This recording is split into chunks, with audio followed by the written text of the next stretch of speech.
Running.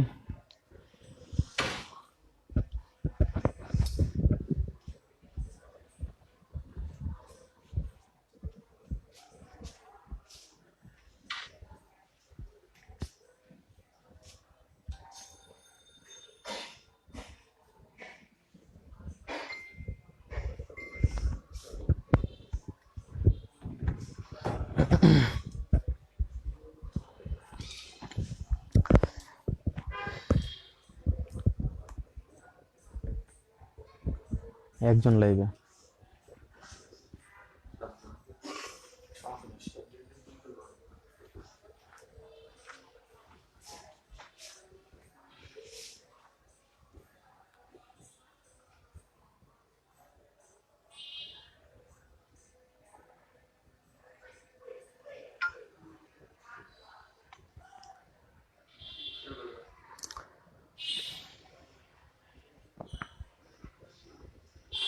Join করুক সবাই।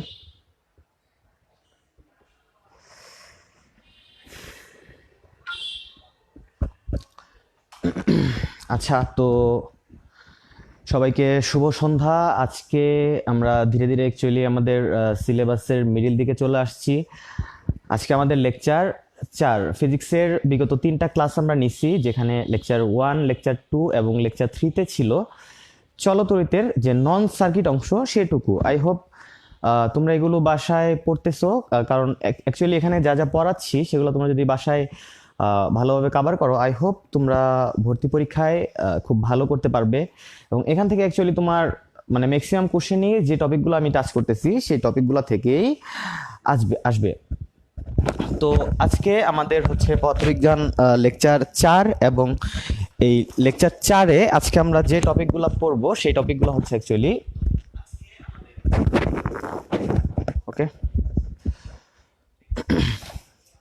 Physics second পেপারের চ্যাপ্টার 4 এবং ফিজিক্স সেকেন্ড পেপারের চ্যাপ্টার 5, যেটা হচ্ছে অ্যাকচুয়ালি তড়িৎ প্রবাহের চৌম্বকক্রিয়া ও চুম্বকত্ব এবং তড়িৎ চুম্বক আবেশ ও দিক পরিবর্তী প্রবাহ। তো আমরা তড়িৎ চৌম্বক আবেশ ও দিক পরিবর্তী প্রবাহ এবং তড়িৎ প্রবাহের চৌম্বকক্রিয়া ও চুম্বকত্ব, এই 2টা চ্যাপ্টার আজকে শেষ করব। তো আমরা জাস্ট কমপ্লেক্সিটি এড়ানোর জন্য যে চ্যাপ্টারটা অনেক সহজ, সেই চ্যাপ্টারটা দিয়ে আমরা শুরু করতে পারি। আচ্ছা, তো সেকেন্ড পেপারের চ্যাপ্টার 4 এবং সেকেন্ড পেপারের চ্যাপ্টার 5, দ্যাট মিনস চ্যাপ্টার 4 হচ্ছে তড়িৎ প্রবাহের চৌম্বক ক্রিয়া ও চৌম্বকত্ব এবং 5th চ্যাপ্টার হচ্ছে তড়িৎ চুম্বক আবেশ ও দিক পরিবর্তী প্রবাহ। এই 2টা চ্যাপ্টারের মাঝখান থেকে কোন চ্যাপ্টারটা তোমাদের কাছে সহজ মনে হয় বলে তোমরা মনে করো সেটা আমাকে কমেন্টে জানাও। দেখি অ্যাকচুয়ালি আমার গেসের সাথে তোমাদের গেসটা মিলে কিনা। তো যেটা সহজ বলে তোমরা মনে করো আমি হচ্ছে সেই চ্যাপ্টারটাই শুরু করব। তো তোমরা খুব কুইকলি কমেন্ট করে জানাও আমাকে কোনটা শুরু করব, আমি সেকেন্ড পেপারের চ্যাপ্টার 4 নাকি সেকেন্ড পেপারের চ্যাপ্টার 5, কোনটা আগে সেটা খুব দ্রুত আমাকে কমেন্ট করে জানাতে হবে। অবশ্যই তোমরা সেটাই কমেন্ট করবা যেটা হচ্ছে সবচেয়ে সহজ বেশি, কারণ আমি সহজটা আগে পড়াবো, তারপর আস্তে আস্তে কঠিনটা পড়াবো। তো এখানে আমি দেখতে পাচ্ছি যে অনেকে অ্যাকচুয়ালি হাই দিছে এবং হচ্ছে সালাম দিছে। আমি যারা যারা অ্যাকচুয়ালি হাই দিছো তাদের সবাইকে বললাম হ্যালো, এবং যারা যারা সালাম দিছো তাদেরকে হচ্ছে ওয়ালাইকুম সালাম, আপনার উপরেও শান্তি বর্ষিত হোক।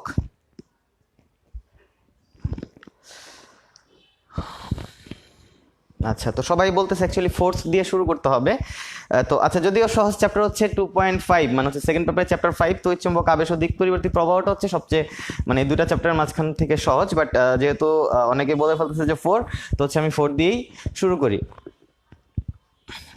আচ্ছা, তো আমাদের সেকেন্ড পেপারের চ্যাপ্টার 4 হচ্ছে অ্যাকচুয়ালি তড়িৎ প্রবাহের চৌম্বক ক্রিয়া এবং চুম্বকত্ব। দেখো, একটা তার, এই তারের মাঝখান দিয়ে যখন তড়িৎ প্রবাহিত হয় তখন অ্যাকচুয়ালি তার চারপাশে একটা চৌম্বক ক্ষেত্র তৈরি হয়, এটাকে বলা হয় তড়িৎ প্রবাহের চৌম্বক ক্রিয়া। এই বিষয়টা ফার্স্ট দেখছেন হচ্ছে ওয়েরস্টেড, যে বিজ্ঞানীর নাম বললাম তার নাম হচ্ছে ওয়েরস্টেড। তোমার পরীক্ষায় এটা এমসিকিউ আকারে আসবে যে তড়িৎ প্রবাহের চৌম্বক ক্রিয়ার অ্যাকচুয়ালি আবিষ্কারককে, এর অ্যান্সারটা হচ্ছে ওয়েরস্টেড। ওয়েরস্টেড প্রথম দেখেন যে একটা তারের মাঝখান দিয়ে তড়িৎ প্রবাহিত হইলে তার চারপাশে একটা চৌম্বক ক্ষেত্র তৈরি হয়। সো তড়িৎ প্রবাহের চৌম্বক ক্রিয়ার যে আবিষ্কারক সে হচ্ছে অ্যাকচুয়ালি ওয়েরস্টেড। আচ্ছা, তো এটা একটা তার, এই তারের মাঝখান দিয়ে তড়িৎ প্রবাহিত হচ্ছে এবং এর ফলশ্রুতিতে এর চারপাশে দেখো তোমার হচ্ছে চৌম্বক ক্ষেত্র গুলা তৈরি হচ্ছে। তো এই যে চৌম্বক ক্ষেত্র তৈরি হচ্ছে, এই চৌম্বক ক্ষেত্রের মান কিন্তু সব জায়গায় সমান না। যেমন ধরো এটা একটা তার, এই তারের কাছাকাছি একটা বিন্দুতে চৌম্বক ক্ষেত্রের মানটা বেশি হবে, আমি তার থেকে যতই দূরে যেতে থাকবো আমার চৌম্বক ক্ষেত্রের মানটা ততই কমতে থাকবে। বিষয়টা খুবই স্বাভাবিক। আমরা যখন একটা ওয়াইফাই রাউটার কিংবা একটা যখন ওয়াইফাই সিগন্যাল থেকে যত দূরে যেতে থাকি, একটা রাউটার থেকে যতই দূরে যেতে থাকি, আমাদের কিন্তু সিগন্যালটা ততই ওয়েক হতে থাকে কিংবা শক্তিটা ততই কমতে থাকে। আবার দেখো একটা স্পিকারে যখন গান বাজে তখন কিন্তু আমরা স্পিকারটা থেকে যত দূরে যাই ততই কিন্তু আসলে আমরা সাউন্ডটা কম পাই। সো আমরা দেখতেছি এটা একটা তার, এই তারের মাঝখানে তড়িৎ প্রবাহিত হচ্ছে, এই তার থেকে যত দূরে আমি যাচ্ছি চৌম্বক ক্ষেত্রের মানটাও কমতেছে। তো যাই হোক কমুক, বাট একটা তো নির্দিষ্ট ভ্যালু আছে। তো এই যে তারটা আছে, এই তার থেকে একটা নির্দিষ্ট দূরত্বে চুম্বক ক্ষেত্রের মান কত সেটা আসলে নির্ণয় করতে হয় পরীক্ষায়। এটা ভর্তি পরীক্ষার জন্য one of the most important টপিকের মাঝখান থেকে একটা। আমি বিষয়টাকে আর একটু সিম্পল করে রাখি। এখানে আমি অনেকগুলো চুম্বক ক্ষেত্র দেখাইছিলাম, আমি অনেকগুলো চুম্বক ক্ষেত্র এবার দেখাবো না, আমি জাস্ট সিম্পলি একটা চুম্বক ক্ষেত্র দেখাবো। ধরো আমাকে এই বিন্দুতে বললো যে এই বিন্দুতে চৌম্বক ক্ষেত্রের মান বি এর মানটা কত। চৌম্বক ক্ষেত্রকে প্রকাশ করা হয় হচ্ছে বি দ্বারা। এই তারটার মাঝখান দিয়ে আমি ধরে নিলাম যে আই পরিমাণ তড়িৎ প্রবাহিত হচ্ছে। আমি কিন্তু একটু আগেই বলছি যে একটা তারের মাঝখান দিয়ে তড়িৎ প্রবাহিত হলে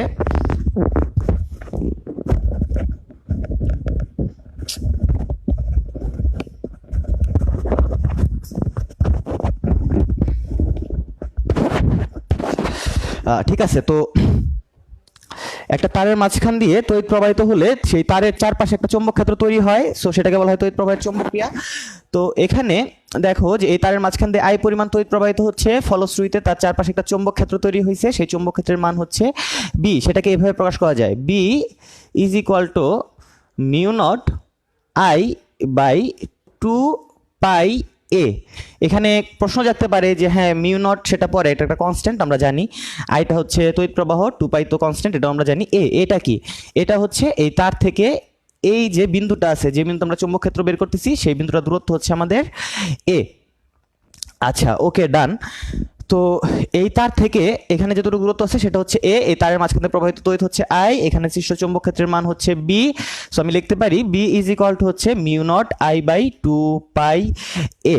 এখানে মিউ নট, খেয়াল করো মিউ নটটা হচ্ছে শূন্য স্থানের চৌম্বক প্রবেশ্যতা, শূন্য স্থানের চৌম্বক প্রবেশ্যতা। তো এটার মান হচ্ছে অ্যাকচুয়ালি 4 পাই ইন্টু 10⁻⁻⁷। ভর্তি পরীক্ষায় এই তথ্যটাও অনেক আসে। আর এটার যে এককগুলো আছে সেই এককগুলো হচ্ছে টেসলা, মিটার পার অ্যাম্পিয়ার, আরেকটা একক হচ্ছে weber per metre per ampere. Actually তোমার কাছে মনে হতে পারে যে এত কঠিন কঠিন একক আমি কিভাবে মুখস্থ রাখবো। তোমাকে অ্যাকচুয়ালি এককগুলো তুমি যে কোনো সূত্র থেকে বের করতে পারো। আর তার চেয়ে সবচেয়ে বড় কথা হচ্ছে এখান থেকে যদি আমি দুইটা সূত্র মানে দুইটা একক থেকে যদি আমি একটা একক মনে রাখি তাহলে আমি অন্যটা বের করতে পারি। কিভাবে সেটা আমি দেখাবো নি পরে, আমি এই পাশে লিখে রাখলাম, এখন দেখাইলে তোমরা বুঝবা না বিষয়টা। আর কিছুক্ষণ পড়ার পর তারপর যদি আমি এই জিনিসটা দেখাই যে এখানে একটা থেকে কিভাবে আরেকটা আসে সেটা তাহলে তোমরা সহজেই বুঝতে পারবা। আপাতত তুমি এটুকু মনে রাখো যে মিউ নটের মান হচ্ছে 4 পাই ইন্টু 10⁻⁷, এর একক হবে এই দুইটা থেকে যে কোনোটা, এই দুইটাই আর কি। তো এই হচ্ছে আমার সূত্রের বিস্তারিত। আমি রাশিগুলোকে আবার বলি, এই এটা কিন্তু হচ্ছে এই তার থেকে এই যে জায়গাটা আছে এই জায়গাটার দূরত্বটা হচ্ছে আমার এ। এখান থেকে এই যে কনসেপ্টটা আমি পড়লাম, খুবই সিম্পল একটা কনসেপ্ট। এই কনসেপ্ট থেকে অ্যাকচুয়ালি ভর্তি পরীক্ষায় অনেক প্রশ্ন আসে। আমি যদি তোমাকে একটা প্রশ্নের কথা বলি,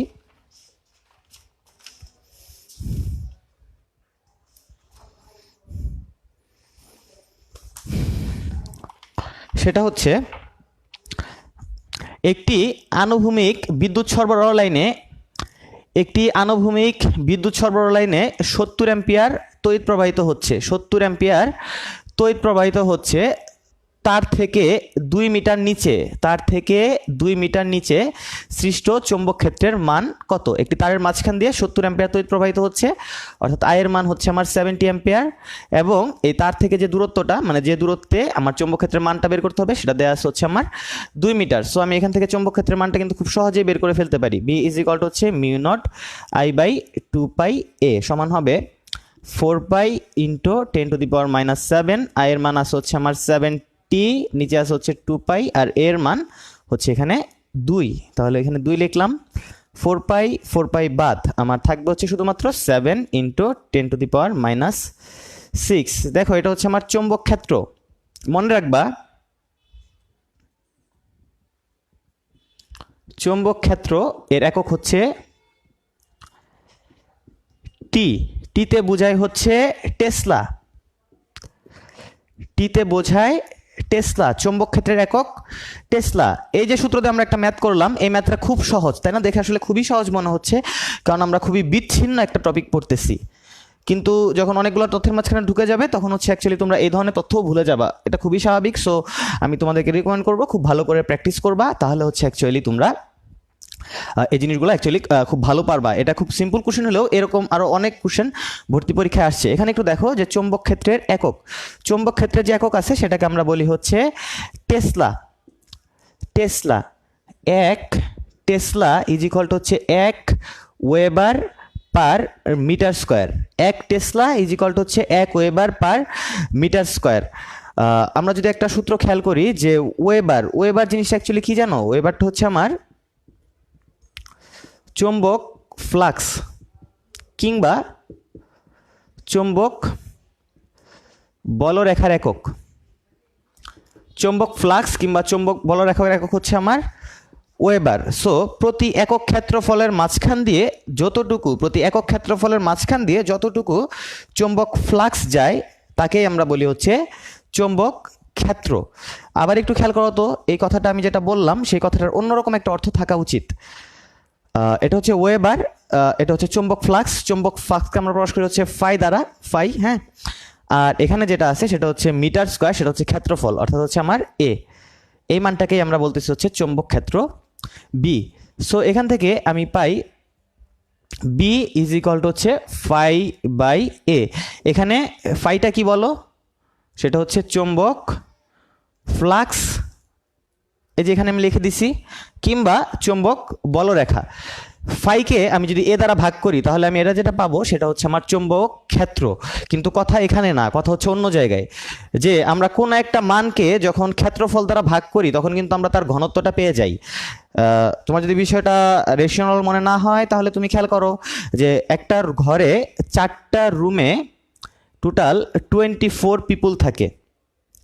একটা ঘরে 4টা রুমে টোটাল 24 পিপুল থাকে। তাহলে এই ঘরটাতে আমি প্রতি রুমে কয়জন কিংবা প্রতি রুমে মানুষের ঘনত্ব কত সেটা বের করতে চাইলে আমরা কি করি? 24 পিপুল ডিভাইড বাই মানে মোট জায়গা যতটুকু আছে সেটা হচ্ছে 24/4টা রুম, তার মানে হবে আমার হচ্ছে 6 পিপুল পার রুম। অর্থাৎ আমি এখান থেকে বলতে পারি যে আমার এখানে প্রতি রুমে অ্যাকচুয়ালি 6 জন করে থাকে, মানে হচ্ছে এখানে রুমে যে অ্যাকচুয়ালি জনসংখ্যার ঘনত্ব সেটা হচ্ছে 6। মানে এখান থেকে আমি দেখলাম যে আমি যখন জনসংখ্যাকে সিম্পলি একটা জায়গা দিয়ে ভাগ করে দিলাম তখন কিন্তু আমি সেখানে জনসংখ্যার ঘনত্বটা পেয়ে গেলাম। সো এখানে তো আমার চৌম্বক ফ্লাক্স আছে উপরে, আর এটাকে আমি যখন ক্ষেত্রফল দ্বারা ভাগ করে দিব তখন কিন্তু আমি স্বভাবতই চৌম্বক ফ্লাক্সের ঘনত্ব পেয়ে যাব। সো চৌম্বক ক্ষেত্রের আরেকটা নাম আছে, সেটা হচ্ছে চৌম্বক ফ্লাক্স ঘনত্ব। কেন এই জিনিসটা এতটা লেন্দি করে কিংবা এতটা ব্যাখ্যা করে বুঝাইলাম সেটার অবশ্যই কারণ আছে। সেই কারণটা আমি তোমাকে এর পরবর্তী যে প্রশ্নটা দেখাবো সেই প্রশ্ন দেখলেই তোমরা বুঝবা। বাট ফর নাও তুমি জাস্ট মনে রাখো এইটুকু যে চৌম্বক ক্ষেত্রের আরেকটা নাম হচ্ছে চৌম্বক ফ্লাক্স ঘনত্ব, কারণ চৌম্বক ফ্লাক্সকে ক্ষেত্রফল দ্বারা ভাগ করলে আমি চৌম্বক ক্ষেত্র পেয়ে যাই। আর চৌম্বক ফ্লাক্সের একক হচ্ছে ওয়েবার, কিন্তু চৌম্বক ফ্লাক্স ঘনত্ব কিংবা চৌম্বক ক্ষেত্রের এককটা হচ্ছে আমার টেসলা। ওকে, এখন আমি বলি যে কেন অ্যাকচুয়ালি এটা আমি এতটা ভাঙায় দেখাইলাম।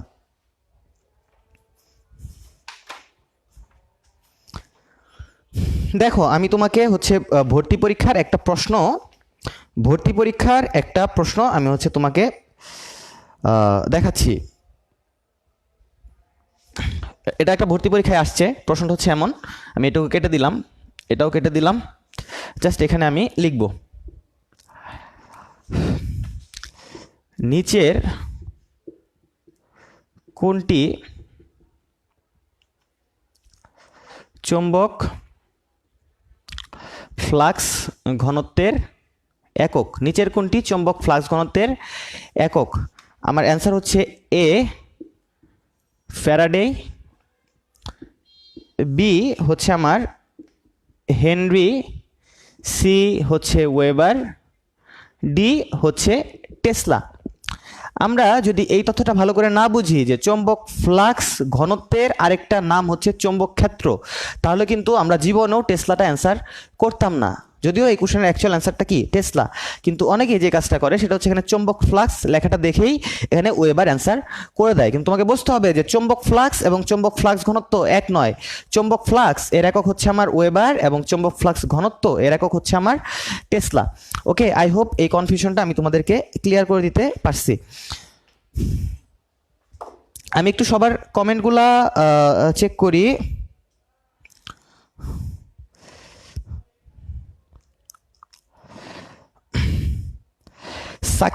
সাকিব মোল্লা বলছে যে আসসালামু আলাইকুম, আমি নিউ আজ জয়েন করলাম, আমাকে কেউ ক্লাসে রুটিন দিবেন প্লিজ। সেটা হচ্ছে যে অ্যাকচুয়ালি প্রতি সোমবার রাত 8টায় ফিজিক্স ক্লাস হবে, আর অন্য ক্লাসের রুটিনগুলো আমি অ্যাকচুয়ালি সঠিকভাবে জানি না, কিন্তু এই যে পেজটা আছে এই পেজে তুমি যদি একটু স্ক্রল করো তাহলে তুমি দেখবা যে রুটিনগুলো তুমি অলরেডি পেয়ে গেছো। আর এখানে সবুজ লিখছিল যে বোঝা যায় না, মেবি তোমার নেটে প্রবলেম। আমি যতটুকু দেখতেছি আমার এখানে নেটটা ঠিক আছে। ওকে, আচ্ছা, ফারজানা, সুমনা, ইসরাত জাহান, রিক্ত, রোধি সহ সবাই আমাকে বলছিল যে 5 নাম্বার চ্যাপ্টার শুরু করতে, কিন্তু আমি অলরেডি 4 তো শুরু করে ফেলছি। সো আমি 4টা শেষ করে তারপর হচ্ছে আমি 5 পড়াবো। আচ্ছা, এরপর আমরা হচ্ছে এর পরবর্তী কনসেপ্টে চলে যাই।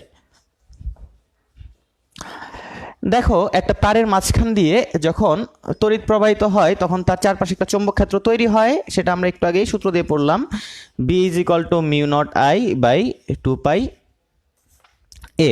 এখন এটা যদি একটা বৃত্তাকার তার হয়, এবং এটাকে আমি যদি n সংখ্যক বার পেঁচাই, দেখো আমি কিন্তু তারটাকে পেঁচাচ্ছি, আমি যদি এভাবে 10 বার ঘুরাই তাহলে এখানে আমার পাক সংখ্যা হবে হচ্ছে 10, অর্থাৎ আমি যতবার ঘুরাইলাম সেই পাক সংখ্যাটাকে আমরা প্রকাশ করি হচ্ছে n দ্বারা। এই যে বৃত্তাকার কুণ্ডলী, এখান থেকে তার কেন্দ্র পর্যন্ত দূরত্ব, সেটা হচ্ছে বৃত্তটার ব্যাসার্ধ।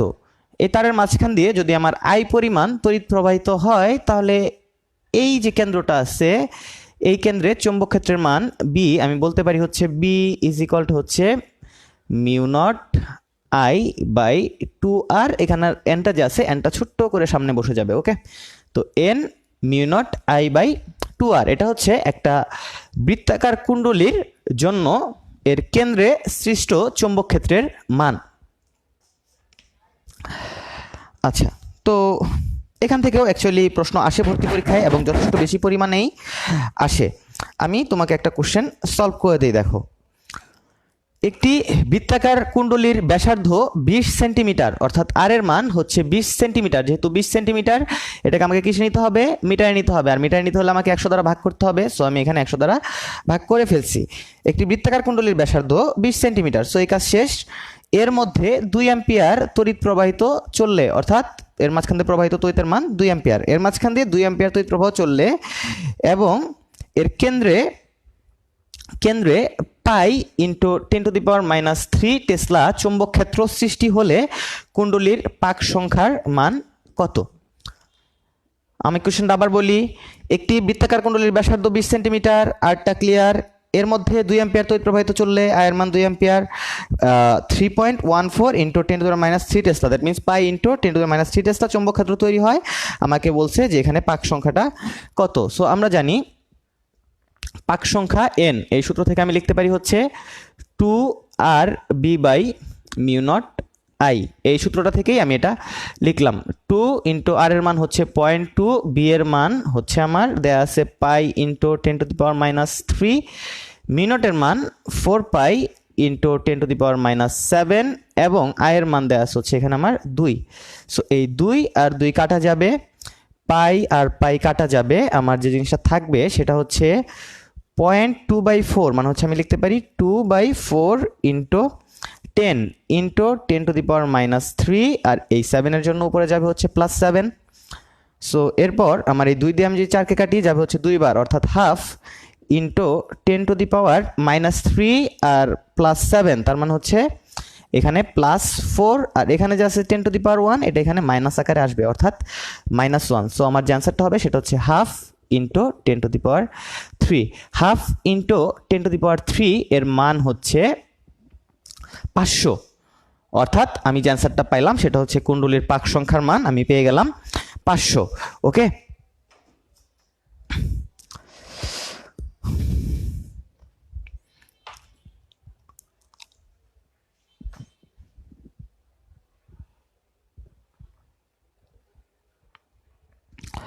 আচ্ছা, আমি একটু তোমাদের কমেন্টগুলা চেক করব। সেটা হচ্ছে অনেকে অ্যাকচুয়ালি তাদের ফ্রেন্ডদেরকে মেনশন দিছে, সো যারা অ্যাকচুয়ালি এই কাজটা করছো আমরা অ্যাকচুয়ালি তাদের কাছে খুবই কৃতজ্ঞ যে তোমরা অ্যাকচুয়ালি অন্যকে শিখাইতে হেল্প করতেছো। সবুজ খান লিখছে যে ভাইয়া কিছু বুঝি না, অ্যাকচুয়ালি তুমি আমার পড়ানোটা বুঝতেছো না নাকি হচ্ছে এখানে যে ভিডিও কোয়ালিটি আছে সেটা তোমার কাছে সন্তোষজনক মনে হচ্ছে না, তুমি একটু কমেন্ট করে জানাবা কাইন্ডলি।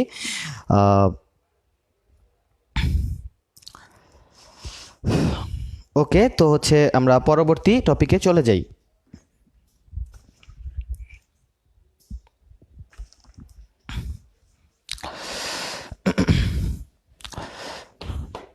আচ্ছা, এই টপিক থেকে ইচ্ছা করলে আমরা আরও একটা ম্যাথ সলভ করতে পারি, যেটা হচ্ছে দেখো কোশ্চেনটা খুবই সুন্দর। দুটি বৃত্তাকার কুণ্ডলীর ব্যাসার্ধ যথাক্রমে 20 সেন্টিমিটার এবং 40 সেন্টিমিটার। দুটি বৃত্তাকার কুণ্ডলীর ব্যাসার্ধ যথাক্রমে 20 সেন্টিমিটার এবং 40 সেন্টিমিটার। তারের মাঝখান দিয়ে একই পরিমাণ তড়িৎ প্রবাহ চলমান এবং তারা সমান্তরাল অবস্থিত। তারের কেন্দ্রে চুম্বক ক্ষেত্রের অনুপাত কত? আমরা জানি চুম্বক ক্ষেত্রের অনুপাত বি, মানে চুম্বক ক্ষেত্রের মান বি ইজ ইকুয়াল টু হচ্ছে N mu naught I by 2r। এখানে আমরা তারা যে কথাটা সিম্পলি বলছে সেটা হচ্ছে দুইটা তারের ব্যাসার্ধ হচ্ছে 20 এবং 40, তাদের চুম্বক ক্ষেত্রের অনুপাত মানে হচ্ছে B1 বাই B2 সমান কত এটা চাইছে। দুটি তারের যে ব্যাসার্ধ সেটা দিচ্ছে হচ্ছে 20 এবং 40, তাদের চুম্বক ক্ষেত্রের অনুপাত সেটা কত হবে সেটা চাইছে। সো এখান থেকে একটু খেয়াল করে দেখো যে তাদের যে চুম্বক ক্ষেত্রের মান বি সেটা হচ্ছে অ্যাকচুয়ালি আমার এখানে যে ব্যাসার্ধ আছে সেটার ব্যস্তানুপাতিক। এখন তারা আমাকে আর এর যে অনুপাতটা দিয়ে রাখছে সেটা হচ্ছে 20 প্রথমটার জন্য, দ্বিতীয়টার জন্য হচ্ছে 40। সো আমার আর এর অনুপাত হচ্ছে 20:40। সো আর এর অনুপাত আর বি এর অনুপাত কি উল্টা হবে, যেহেতু এরা পরস্পর ব্যস্তানুপাতিক তাহলে আর এর মান যা হবে বি এর মান কিন্তু তার উল্টা হবে। আর এর মান দেওয়া আছে 20:40, তাহলে বি এর যে মানটা হবে মানে এদের দুজনের জন্য সেটা হবে অ্যাকচুয়ালি 40:20। যে মানটা আমি যদি আর একটু সিম্পলিফাই করি তাহলে আমি পাবো হচ্ছে 2:1, অর্থাৎ তার দুটি কর্তৃক সৃষ্ট চৌম্বক ক্ষেত্রের অনুপাত হচ্ছে 2:1। তুমি ইচ্ছা করলে এটা রিটেনের জন্য খুব সহজে করতে পারো, সেটা হচ্ছে B1 by B2 is equal to হচ্ছে R2 বাই R1 সমান হবে আমার 40/20 মানে হচ্ছে 2। So B1 by B2 is equal to হচ্ছে 2 কিংবা 2:1। সো আই হোপ তোমরা এই টপিকগুলো বুঝতেছো। দেখো এটা হচ্ছে রিটেনের জন্য, আর এটা হচ্ছে অ্যাকচুয়ালি আমার যখন আমরা এমসিকিউ সলভ করব তখন আমরা মাথায় যেন হিসাবটা করে ফেলতে পারি যে হ্যাঁ এখানে তো একটার ব্যাসার্ধ হচ্ছে 20 এবং আরেকটার ব্যাসার্ধ তো হচ্ছে 40, তাহলে ব্যাসার্ধ অনুপাত তো 20:40, তাহলে চৌম্বক ক্ষেত্রের অনুপাত হবে এর উল্টা অর্থাৎ 40:20, যেটার মান অ্যাকচুয়ালি 2:1। সো অ্যাকচুয়ালি আমরা হাতেই করে ফেললাম কোনো প্রকার সূত্রের স্পর্শ ছাড়াই।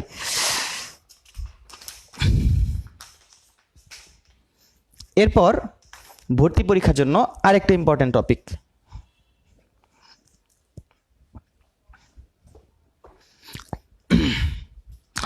আচ্ছা, আমি তোমাদেরকে বলছিলাম যে এটা আমি পরে বুঝাবো, ভাগ্যিস সেটা এখানে লেখা ছিল, আদারওয়াইজ আমার মনেই থাকতো না। টেসলা মিটার পার অ্যাম্পিয়ার আমরা কিন্তু একটু আগেই পড়ছি যে 1 টেসলা ইজ ইকুয়াল টু হচ্ছে 1 weber per metre square. So এখানে আমি যদি মানটাকে এভাবে ভাঙাই দেখো যে টেসলা মিটার পার অ্যাম্পিয়ার, টেসলাটাকে আমরা যদি লিখি যে ওয়েবার পার মিটার স্কোয়ার, আর এখানে আসে হচ্ছে আমার মিটার এবং এখানে আসে হচ্ছে আমার পার অ্যাম্পিয়ার। সো যে মানটা হবে সেটা হচ্ছে ওয়েবার মিটার আর মিটার ইনভার্স 2, তাহলে হচ্ছে মিটার ইনভার্স 1 আর এখানে আসে হচ্ছে অ্যাম্পিয়ার ইনভার্স 1, যেটা হচ্ছে অ্যাকচুয়ালি আমার এই যে ডাটাটা এখানে আছে সেই ডাটাটাই। সো আমরা কিন্তু অ্যাকচুয়ালি বুঝতেছি অ্যাকচুয়ালি জিনিসগুলো কি হচ্ছে। এরপর আমরা হচ্ছে ভর্তি পরীক্ষার জন্য আরেকটা ইম্পর্টেন্ট টপিকে আমরা চলে যাব। খেয়াল করো সবাই, এটা একটা তার, এই তারের মাঝখান দিয়ে তড়িৎ প্রবাহিত হচ্ছে, এটাও একটা তার, এই তারের মাঝখান দিয়েও তড়িৎ প্রবাহিত হচ্ছে। এই তারের মাঝখান দিয়ে যেহেতু তড়িৎ প্রবাহিত হচ্ছে, আমরা চ্যাপ্টারের নামটা পড়ছি হচ্ছে তড়িৎ প্রবাহের চৌম্বকক্রিয়া ও চৌম্বকত্ব, অর্থাৎ একটা তারের মাঝখানে তড়িৎ প্রবাহিত হলে তার চারপাশে একটা চৌম্বক ক্ষেত্র এমন তৈরি হয়। তাহলে এই তারের মাঝখানে তড়িৎ প্রবাহিত হচ্ছে, তাহলে এই তারের চারপাশে একটা চৌম্বক ক্ষেত্র তৈরি হবে, অর্থাৎ দেখা যাচ্ছে যে এই তার দুইটা চৌম্বক ক্ষেত্রের মাঝখানে পড়ে গেছে। এখন চৌম্বক ক্ষেত্র তো হচ্ছে ভেক্টর রাশি, তাই না? সো চৌম্বক ক্ষেত্র যেহেতু ভেক্টর রাশি, তাহলে এখানে যে দুইটা চৌম্বক ক্ষেত্র আছে, একটা হচ্ছে B1 আরেকটা হচ্ছে B2, তাহলে এই দুইটা চৌম্বক ক্ষেত্রের জন্য তারা অ্যাকচুয়ালি এখানে একটা লব্ধি বল অনুভব করবে। এরা পরস্পরকে আইদার কাছে টানবে অথবা দূরে সরায় দিবে।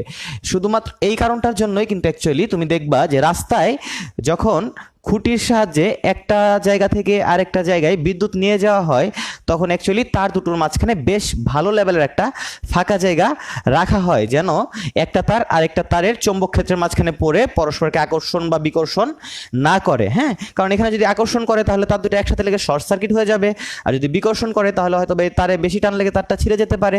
সো এখানে সেফটিটা অবলম্বন করা হয়। বাট অ্যাকচুয়ালি আমাদের কনসেপ্টটা কি, যে এখানে দুটো তারের মাঝখানে তড়িৎ প্রবাহিত হলে তার দুটো যদি যথেষ্ট পরিমাণে কাছাকাছি থাকে, তাহলে হচ্ছে এরা হচ্ছে একটা লব্ধি বল অনুভব করে। সেই লব্ধি বলটার মান হচ্ছে F ইজ ইকুয়াল টু হচ্ছে mu not I1 I2 L/2π A। এটা হচ্ছে সূত্র। আমি সূত্রের রাশিগুলা একটু ভালো করে বুঝাই তোমাকে। এটা হচ্ছে একটা তার, এই তারের মাঝখান দিয়ে আমার I1 পরিমাণ তড়িৎ প্রবাহিত হচ্ছে। এটা একটা তার, এই তারের মাঝখান দিয়ে I2 পরিমাণ তড়িৎ প্রবাহিত হচ্ছে। সো I1 এবং I2 ঝামেলাটা শেষ। মিউ নট তো শূন্যস্থানে চৌম্বক প্রবেশ হতো, তাহলে এটাও শেষ। 2π তো কনস্ট্যান্ট, এটাও শেষ।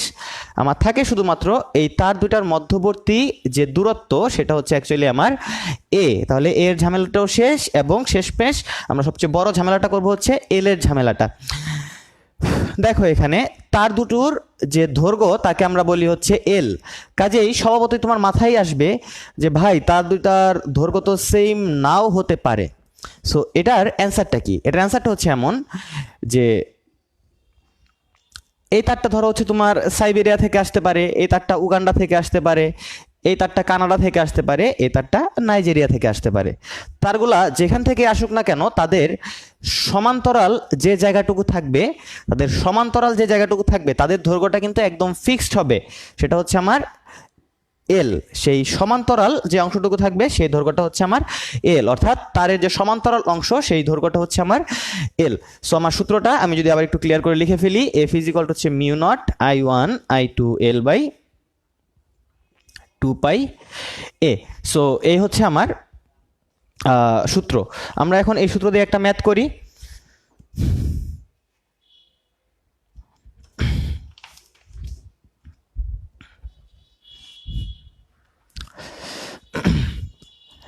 এই সূত্র দিয়ে আমরা একটা ম্যাথ করি, চলো। কোশ্চেনটা হচ্ছে ঢাকা ইউনিভার্সিটির প্রশ্ন। পরস্পর থেকে 25 × 10⁻² মিটার ব্যবধানে অবস্থিত দুটি তারের উভয়ের মধ্য দিয়েই 100 অ্যাম্পিয়ার তড়িৎ প্রবাহিত হচ্ছে। উভয় তারের সমান্তরাল অংশের দৈর্ঘ্য 5 মিটার হলে এদের মধ্যে ক্রিয়াশীল বল F এর মানটা কত? তারা আমাকে এই ডাটাগুলা দিয়ে দিছে। পরস্পর থেকে 25 × 10⁻² মিটার দূরে অবস্থিত, অর্থাৎ এটা হচ্ছে A এর মান, যে দূরত্বটা সেটা হচ্ছে A এর মান।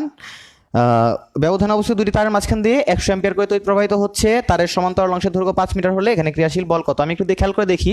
আমার A এর ভ্যালু গিভেন, 2π এর ভ্যালু গিভেন, L এর ভ্যালুটাও গিভেন, I1 I2 এর ভ্যালুও গিভেন, এবং মিউ নটের মান আমরা জানি। সো এখান থেকে F এর মানটা খুব সহজেই বের করা সম্ভব। যেহেতু আমাদের একটু টাইম স্বল্পতা, সো আমি আর ম্যাথটা করলাম না। এটার ক্যালকুলেশনটা খুবই সহজ, তোমরা একটু এটা বাসায় করে নিবা। এটা ছিল কি, দুটা সমান্তরাল তারের মাঝখান দিয়ে যখন তড়িৎ প্রবাহিত হয়, তখন এরা পরস্পরকে যে বলে আকর্ষণটা করে, অর্থাৎ F। আচ্ছা, আর এখান থেকে আরেকটা জিনিস মনে রাখতে হবে যে দুইটা তারের মাঝখানে যখন একই দিকে তড়িৎ প্রবাহিত হয় তখন তারা পরস্পরকে আকর্ষণ করে, এবং যখন বিপরীত দিকে তড়িৎ প্রবাহিত হয় তখন তারা পরস্পরকে বিকর্ষণ করে। আচ্ছা,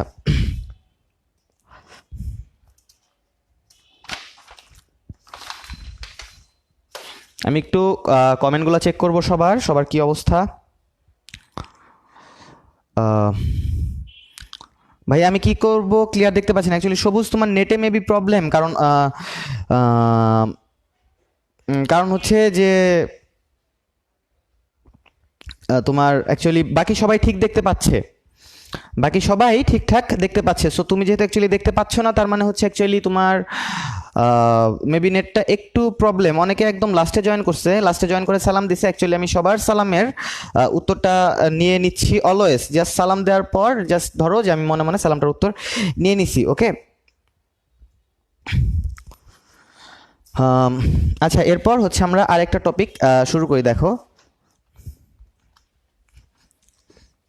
সেটা হচ্ছে তোমার চৌম্বক পদার্থ। চৌম্বক পদার্থ, দেখো চৌম্বক, চৌম্বক এবং চৌম্বক, চুম্বক এবং চৌম্বক এই দুটার মাঝখানে যথেষ্ট পার্থক্য আছে। চুম্বক মানে হচ্ছে যে নিজেই আকর্ষণ করার ক্ষমতা রাখে, আর চৌম্বক মানে হচ্ছে যে অ্যাকচুয়ালি নিজে আকর্ষণ করে না কিন্তু অন্য আরেকটা চুম্বক দ্বারা আকর্ষিত বা বিকর্ষিত হয়, তাকে আমরা বলি হচ্ছে চৌম্বক। এই চৌম্বক পদার্থের বিভিন্ন প্রকার ভাগ আছে, সেই ভাগগুলোর মাঝখান থেকে অ্যাকচুয়ালি আমাদের যে তিনটা ভাগ ভর্তি পরীক্ষার জন্য জানতে হবে, সেটা হচ্ছে 1 নাম্বার প্যারাচুম্বক, 2 নাম্বার ডায়াচুম্বক, 3 নাম্বার ফেরোচুম্বক। প্যারাচুম্বক, ডায়াচুম্বক, ফেরোচুম্বক। সো এই হচ্ছে আমাদের তিনটা মোটামুটি চৌম্বক পদার্থের ভাগ। এখান থেকে অ্যাকচুয়ালি খুব বেশি প্রশ্ন আসে না, কিন্তু অল্প কিছুই প্রশ্ন খুব বেশি বারে আসে। মানে এখান থেকে অল্প কিছু বা ধরা প্রশ্ন আছে, সেই বা ধরা প্রশ্নগুলোই অনেক বেশি বার আছে। সেরকম একটা টপিক আমি তোমাদেরকে দেখাচ্ছি। দেখো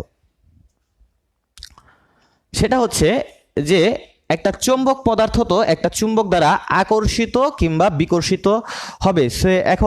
সে কতটুকু আকর্ষিত হয় কিংবা কতটুকু বিকর্ষিত হয় সেটা কিন্তু অ্যাকচুয়ালি আমার নির্ণয় করা সম্ভব, বাট তারপরেও নির্ণয়টা আসে না। জাস্ট আসে হচ্ছে যে তোমার অ্যাকচুয়ালি খুব বেশি আকর্ষিত হবে নাকি কম আকর্ষিত হবে নাকি বিকর্ষিত হবে। যেমন ধরো আমি যদি লিখি যে হচ্ছে ফেরোচুম্বক, ফেরোচুম্বক অ্যাকচুয়ালি তোমার তীব্রভাবে আকর্ষিত হয় কার দ্বারা? অন্য আরেকটা চুম্বক পদার্থ দ্বারা তীব্রভাবে আকর্ষিত হয়। তারপর হচ্ছে প্যারাচুম্বক, প্যারাচুম্বক হচ্ছে তোমার হালকা আকর্ষিত হয়, বেশি না হালকা আকর্ষিত হবে। আর যেটা ডায়াচুম্বক সেটা হচ্ছে অ্যাকচুয়ালি আকর্ষিত হবেই না, বরং আরও বিকর্ষিত হবে। এখন যেহেতু এটা তীব্র আকর্ষিত হয়, এটা চৌম্বক প্রবেশ্যতার মান হচ্ছে মিউ ডাবল গ্রেটার দেন 1, মানে হচ্ছে অ্যাকচুয়ালি এখানে চৌম্বক প্রবেশ্যতার এই যে ফেরোচুম্বক পদার্থগুলো আছে সেগুলোর চৌম্বক প্রবেশ্যতার মান হচ্ছে 1-এর চেয়ে অনেক বেশি। যেগুলো হালকা আকর্ষিত হয় সেগুলোর চৌম্বক প্রবেশ্যতার মান অ্যাকচুয়ালি 1-এর চেয়ে অল্প একটু বেশি, এবং যেগুলা বিকর্ষিত হয় অর্থাৎ ডায়াচুম্বক সেটার জন্য চৌম্বক প্রবেশ্যতার মান হচ্ছে অ্যাকচুয়ালি 1-এর চেয়ে কম। এখান থেকে প্রশ্ন আসে, যথেষ্ট বেশি পরিমাণেই প্রশ্ন আসে এই চারটা থেকে। বাট আমরা যে জায়গায় ঝামেলা করি সেটা হচ্ছে ফেরোচুম্বক কি আকর্ষণ করবে নাকি বিকর্ষণ করবে সেটা ভুলে যাই, প্যারাচুম্বক কি করবে সেটা ভুলে যাই, ডায়াচুম্বক কি করবে সেটা ভুলে যাই। সো এটা মনে রাখার জন্য আমরা ইচ্ছা করলে একটা গল্প বলতে পারি। দেখো ফেরোচুম্বক, ফেরোচুম্বক, ফেরো মানে হচ্ছে তুমি ফিরে আসো, তুমি ফিরে আসো, দ্যাট মিনস তোমাকে আমার খুবই দরকার, তুমি ফেরো, তুমি ফিরে আসো। সো যাকে আমরা বলতেছি ফেরো, ফিরে আসো, তাকে অ্যাকচুয়ালি কি আমরা তীব্রভাবে চাই, তাহলে হচ্ছে এটা হচ্ছে তীব্র আকর্ষণ, অর্থাৎ ফেরো চুম্বক মানে হচ্ছে তীব্রভাবে আকর্ষণ করবে। প্যারাচুম্বক, দেখো আমাদের ফ্রেন্ড সার্কেলের মাঝখানে কিছু ফ্রেন্ড কিন্তু থাকে যারা হচ্ছে আমাদেরকে খুব প্যারা দেয়, বাট তারপরেও যেহেতু তারা হচ্ছে আমার ফ্রেন্ড আমি কিন্তু তাদেরকে একদম ফেলে দিতে পারি না, কারণ তাদের সাথে আমার সমাজে চলতে হচ্ছে, বিভিন্ন জায়গায় দেখা সাক্ষাৎ হচ্ছে, সো হাই হ্যালো দিতেই হচ্ছে। সো জাস্ট একটা হালকা একটা আকর্ষণে কিন্তু আমি তাদেরকে ধরে রাখতেছি, অর্থাৎ যারা আমাদেরকে প্যারা দিচ্ছে আমি কিন্তু তাদেরকে জাস্ট হালকা একটা আকর্ষণ ধরে রাখতেছি। সো প্যারাচুম্বক হচ্ছে হালকা আকর্ষণ, আর ডায়াচুম্বক হচ্ছে তোমার ডায়াচুম্বক। সো দুইটা যেহেতু মনে রাখতেছি, আমি অন্যটা অ্যাকচুয়ালি কোনো প্রকার গল্প ছাড়াই মনে রাখতে পারবো যে ডায়াচুম্বক দ্বারা বিকশিত হবে। আর তারপরে যদি তুমি মনে করো যে তোমার একটা গল্প শুনতে ইচ্ছা করতেছে, তাহলে আমি বলতে পারি যে ডায়া দিতে হয় ডায়া, আর দিতে হয় হচ্ছে দূরে যা। সো ডিতে ডায়া এবং দিতে হচ্ছে দূরে যা। সো আমরা কাকে অ্যাকচুয়ালি দূরে যেতে বলি, সেটা হচ্ছে অ্যাকচুয়ালি যাকে আমরা বিকর্ষণ করি। সো ডায়া চুম্বক অ্যাকচুয়ালি বিকর্ষণ করবে। আর দেখো এই চারটার সাথে অ্যাকচুয়ালি এই যে প্রবেশ্যতার মানটা আছে সেটা অবশ্যই লজিক্যাল, কারণ এখানে তীব্র আকর্ষণ, সো এই মানটা একের চেয়ে অনেক বড়, এটা হালকা আকর্ষণ, সো এটা একের চেয়ে অল্প একটু বড়, এবং এটা হচ্ছে বিকর্ষণ, সো এই মানটা হচ্ছে একের চেয়ে ছোট। ওকে, তো এখান থেকে প্রশ্ন আসে তোমার এই ফেরোচুম্বক যে পদার্থগুলো আছে এখান থেকে অ্যাকচুয়ালি আয়রন, নিকেল এবং কোবাল্ট এই তিনটা পদার্থের নাম মনে রাখাটা খুবই জরুরি, যে এই আয়রন, নিকেল এবং কোবাল্ট এই তিনটা হচ্ছে অ্যাকচুয়ালি আমার ফেরোচুম্বক পদার্থ। তো এরপর এই যে লোহার 20 বিন্দু, লোহার 20 বিন্দু হচ্ছে 770°C, যেটাকে অ্যাকচুয়ালি কেলভিনে নিলে 770 প্লাস 273 করলেই হয়ে যায়। এটা বিশেষ ভাবে মনে রাখতে হবে, এটা ভর্তি পরীক্ষা অনেকবার আসে যে লোহার 20 বিন্দুটা কত, বাট তারপরেও অনেকেই হয়তো ভাবতেছো যে অ্যাকচুয়ালি 20 বিন্দু জিনিসটা কি, 20 বিন্দু জিনিসটা কি। সো তাদের জন্য দেখো 20 বিন্দুটা আসলে কি। একটা ফেরো চুম্বক, একটা ফেরো চুম্বক, একটা ফেরো চুম্বক এটা কি তীব্রভাবে আকর্ষণ করে, অর্থাৎ তীব্র আকর্ষণ করে। এটাকে আমি যদি ধীরে ধীরে উত্তপ্ত করতে থাকি তাহলে এটা এর চুম্বকত্ব ধর্মটাকে হারাই ফেলে, আস্তে আস্তে সে হারাই ফেলে এবং একটা পর্যায়ে গিয়ে একটা নির্দিষ্ট তাপমাত্রায় গিয়ে সে আর চুম্বকত্ব ধর্মটা দেখাবে না। সো সেই তাপমাত্রাটাকে বলা হয় 20 বিন্দু, অর্থাৎ যে তাপমাত্রায় একটা ফেরোচুম্বক পদার্থ তার যে এই যে চুম্বকত্ব ধর্মটা আছে সেটা নষ্ট করে ফেলে, তাকে বলা হয় অ্যাকচুয়ালি তোমার 20 বিন্দু। সো দেখা যাচ্ছে যে আমি বলছিলাম যে লোহার যে 20 বিন্দু সেটা হচ্ছে 770°C। সো এখান থেকে আমি বলতে পারি যে লোহাটাকে অ্যাকচুয়ালি 770°C উত্তপ্ত করলে সে এই যে তার ধর্মটা আছে যে তীব্র আকর্ষণ সেটা আর দেখাবে না। এখান থেকে বিভিন্ন সময় প্রশ্ন আসছে, ঢাকা ভার্সিটি 7-8 আসছে, ঢাকা ভার্সিটি 4-5 আসছে, আর অন্যান্য ভার্সিটি তো আছেই। সো এগুলো দেখে নিবা, এর উপরেও আছে, অনেক জায়গায় আছে, ঠিক আছে। জাস্ট আমি একদম প্রাইমগুলো বলে দিলাম যে কখন থেকে এখান থেকে প্রশ্ন আসা শুরু হয়েছে, তারপর থেকে এখান থেকে 3-4 বছর পর পর প্রশ্ন আসতেছেই। আচ্ছা, তো 20 বিন্দু আমরা পড়লাম। এরপর আমরা পড়ব হচ্ছে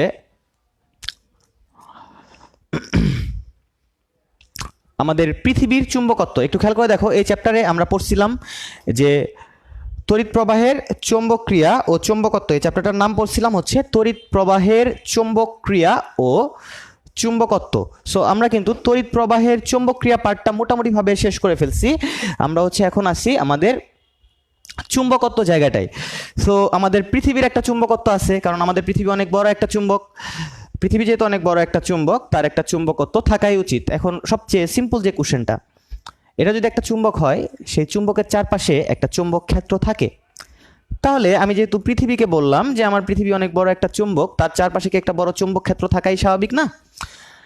অবশ্যই স্বাভাবিক। সো পৃথিবীর চারপাশেও অনেক বড় একটা চৌম্বক ক্ষেত্র থাকে, কিন্তু এই চৌম্বক ক্ষেত্রকে আমরা বি দ্বারা প্রকাশ করি না।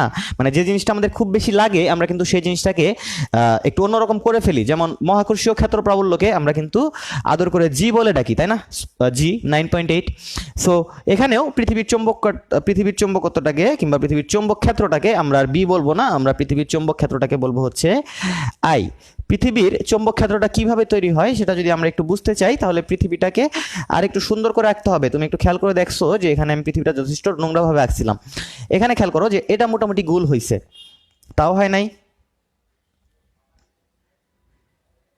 আচ্ছা, এইবার হয়েছে, ওকে।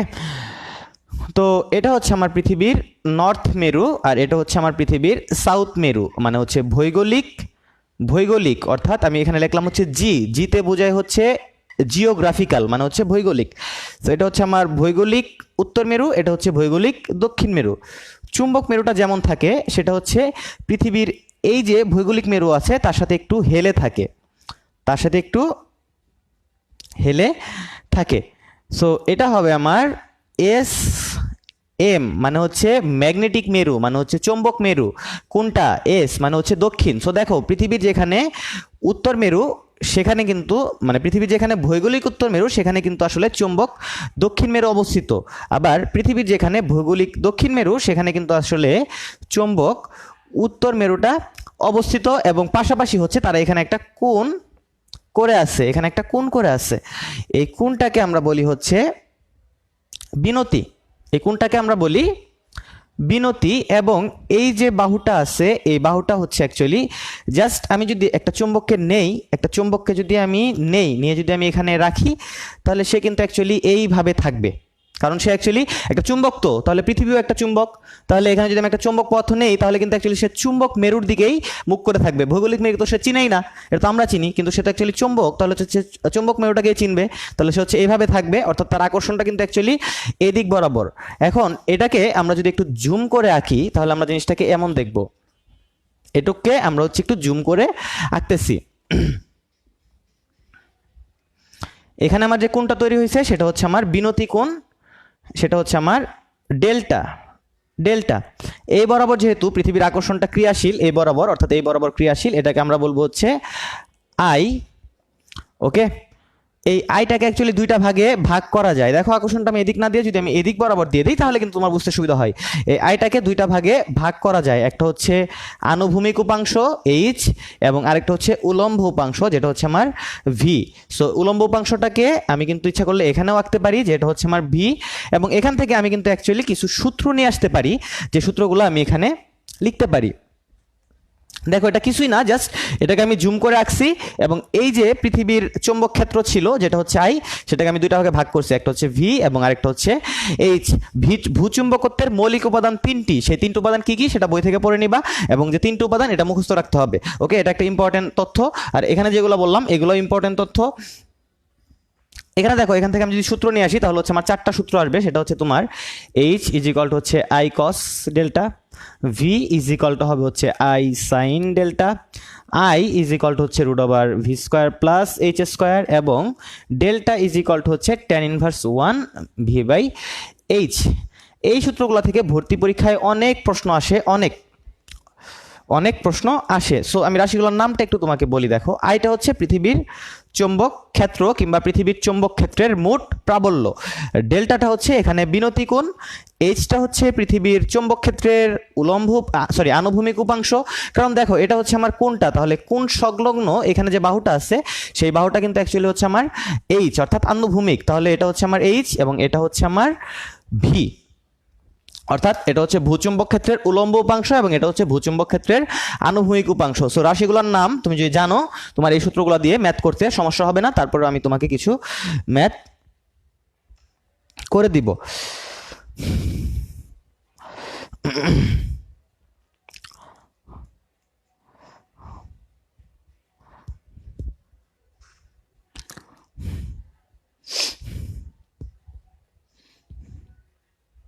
আচ্ছা, আমি একটু সবার কমেন্টগুলো পড়ে নিচ্ছি।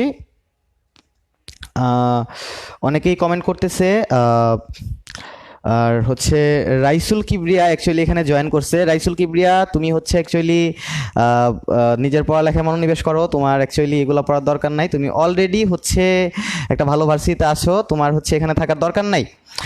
ওকে, আচ্ছা, তো এরপর আমি হচ্ছে চলে যাই তার পরবর্তী যে জায়গাটা আছে সেই জায়গাটায়। এখান থেকে অ্যাকচুয়ালি ম্যাথ আমরা কীভাবে ম্যাথগুলা করতে পারি দেখো, সেটা হচ্ছে একটা কোশ্চেন আমি নিয়ে আসতেছি। এই কোশ্চেনটা হচ্ছে এমন যে কোন স্থানের ভূচুম্বক ক্ষেত্রের মানের আনুভূমিক উপাংশ হচ্ছে 10 অ্যাম্পিয়ার পার মিটার, অর্থাৎ কোন স্থানের ভূচুম্বক ক্ষেত্রের আনুভূমিক উপাংশ হচ্ছে 10 ampere per metre. That means H আনুভূমিক উপাংশ, এইচ এর মান হচ্ছে 10 অ্যাম্পিয়ার পার মিটার, এবং উলম্ব এবং বিনতি দেয়া আছে হচ্ছে আমার 60 ডিগ্রি, বিনতি দেয়া আছে হচ্ছে 60 ডিগ্রি। তারা আমাকে বলছে যে ওই স্থানে ভূচুম্বক ক্ষেত্রের মোট প্রাবল্যের মানটা কত, অর্থাৎ আয়ের মানটা কত। সো আমি খুব সহজেই কিন্তু H is equal two I cos delta দিয়ে আমি কিন্তু খুব সহজেই ম্যাথটা করে ফেলতে পারবো, তাই না? আয়ের মান হচ্ছে আমার হচ্ছে বের করতে হবে। সো আয়ের মান হবে actually H by cos 60, H এর মান দেওয়া আছে হচ্ছে 10 বাই হচ্ছে আমার হাফ সমান হবে হচ্ছে আমার 20। সো অ্যাকচুয়ালি খুবই সহজ, এই সূত্রগুলো দিয়ে ম্যাথ খুবই সহজ হবে। এই ধরনের আরেকটা কোশ্চেন আমি তোমাকে বলি, ম্যাথটা আমি পুরোটা লিখবো না, বাট জাস্ট এখান থেকে বলবো কোন স্থানের ভূচুম্বক ক্ষেত্রের আনুভূমিক উপাংশ এবং উলম্ব উপাংশের মান হচ্ছে সমান। সো সেই ক্ষেত্রে এই জায়গায় বিনতির মান কত? সো এই দুইটা যেহেতু সমান, আনুভূমিক এবং উলম্ব উপাংশ যেহেতু সমান, তাহলে এটাও হবে 1, এটাও হবে 1। সো 1 1 কাটা গেলে এখানে ডেল্টার মান হবে tan ইনভার্স 1 মানে হচ্ছে আমার 45 ডিগ্রি। সো এই তথ্যগুলো আসে। আর হচ্ছে ভূচুম্বক মেরুতে বিনতি কোণ কত? ভূচুম্বক মেরুতে অ্যাকচুয়ালি বিনতি কোণের মান π/2। এটাও ভর্তি পরীক্ষায় মিনিমাম 20-22 বার আসা একটা প্রশ্ন, যে ভূচুম্বক মেরুতে আমি যদি পৃথিবীর মেরুতে চলে যাই, মানে একটু খেয়াল করে দেখো যে আমি যদি এই পৃথিবীর এই যে চুম্বক যে মেরুগুলো আঁকছিলাম, তাই না, আমি যদি এই মেরুতে চলে যাই তাহলে কিন্তু একটা চুম্বক এইভাবে থাকবে। সো এটা কিন্তু অ্যাকচুয়ালি এটার সাথে কত ডিগ্রি কোণ উৎপন্ন করছে? 90 ডিগ্রি কোণ উৎপন্ন করছে। আবার যদি আমি একটা চুম্বককে এই মেরুতে নিয়ে যাই তাহলে কিন্তু চুম্বকটা অ্যাকচুয়ালি এইভাবে থাকবে, কারণ তার অ্যাকচুয়ালি একটা মাথা এই মাথাটার দিকে হেলে থাকবে। সো সেক্ষেত্রেও কিন্তু আমার বিনতি কোণের মান হয়ে যাবে 90 ডিগ্রি। সো ভূচুম্বক দুই মেরু আছে, সেই দুই মেরুতে বিনতি কোণের মান হচ্ছে 90 ডিগ্রি। এটা মাস্ট বি মুখস্থ রাখতে হবে।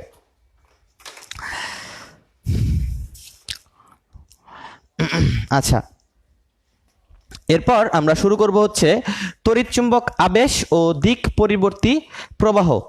তড়িৎ চুম্বক আবেশ ও দিক পরিবর্তী প্রবাহ। খেয়াল করে দেখো, তড়িৎ চুম্বক আবেশ তার মানে হচ্ছে তোমার আবেশ। আবেশ কথাটার অর্থ আমরা আগে একটু জানি।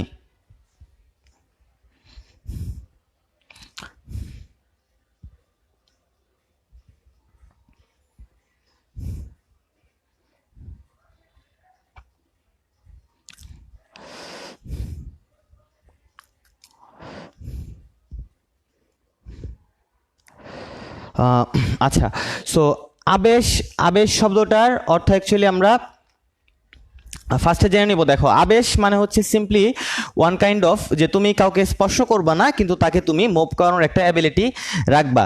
মানে সে ধরো এমন অনেক নায়ক একটা সময় ছিল যখন সালমান খান ছিল আর কি, যে সবাই সালমান খানের মতো হইতে চাইতো, তার মতো কপালে গামছা বাঁধতো, কিংবা তার মতো করে হেয়ার কাটটা দিত। সো আমি যদি বলি যে অ্যাকচুয়ালি সালমান খান এখানে এই যে তরুণ প্রজন্ম আছে তাদেরকে আবেশিত করছে। সরি, সালমান খান না, সালমান শাহ।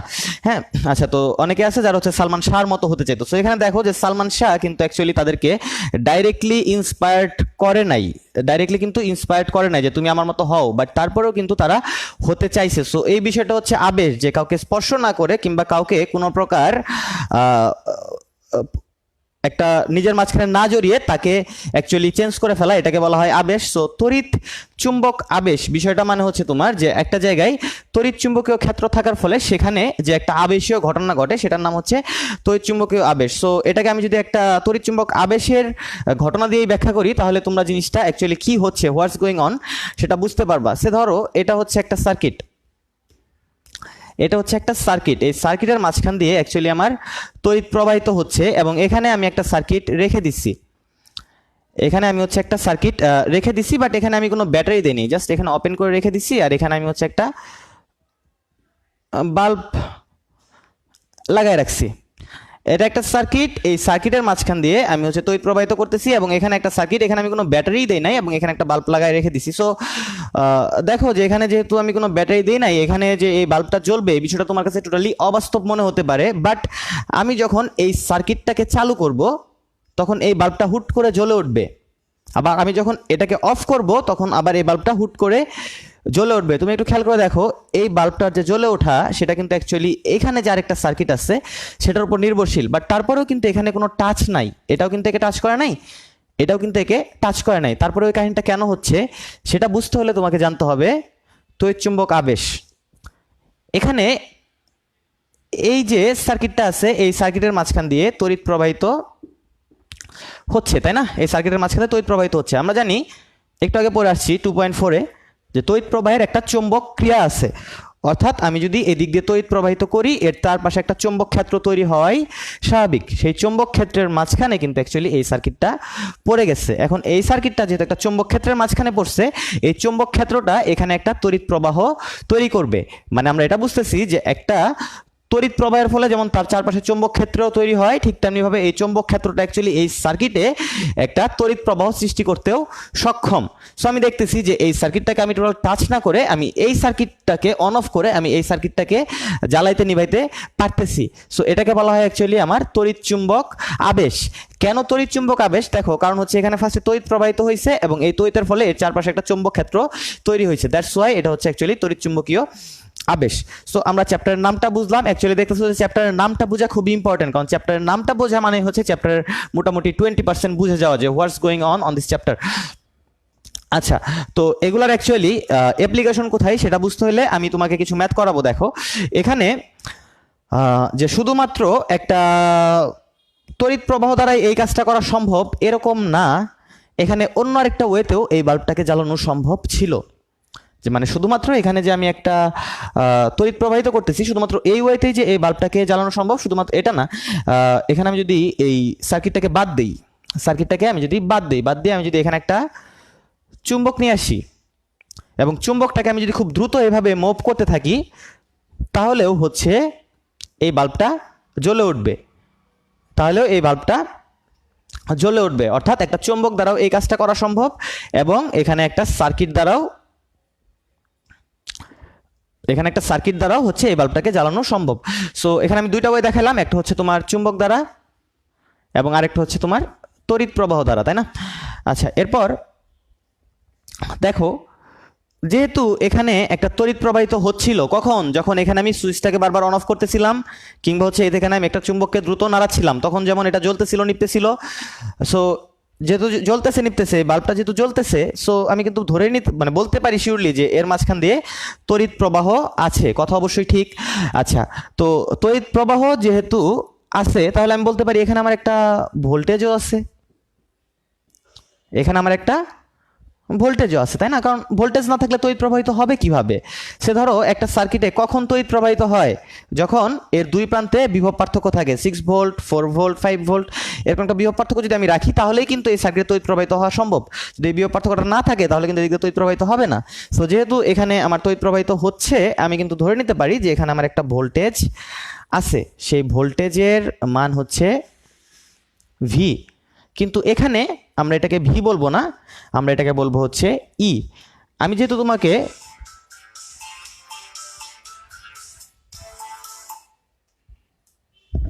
হ্যালো,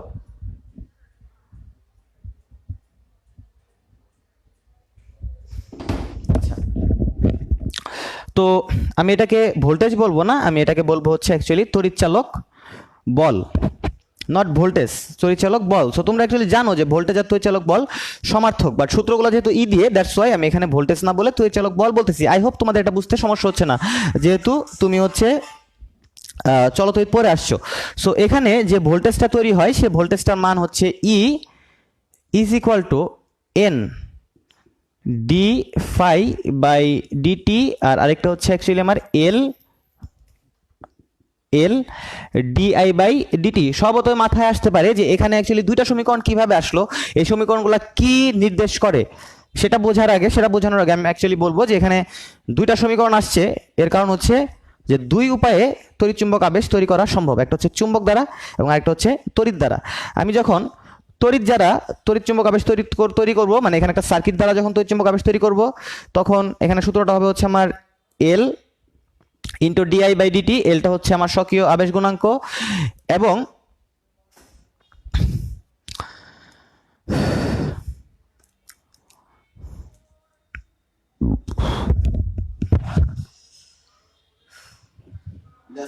সবাই একটু একটা মিনিট।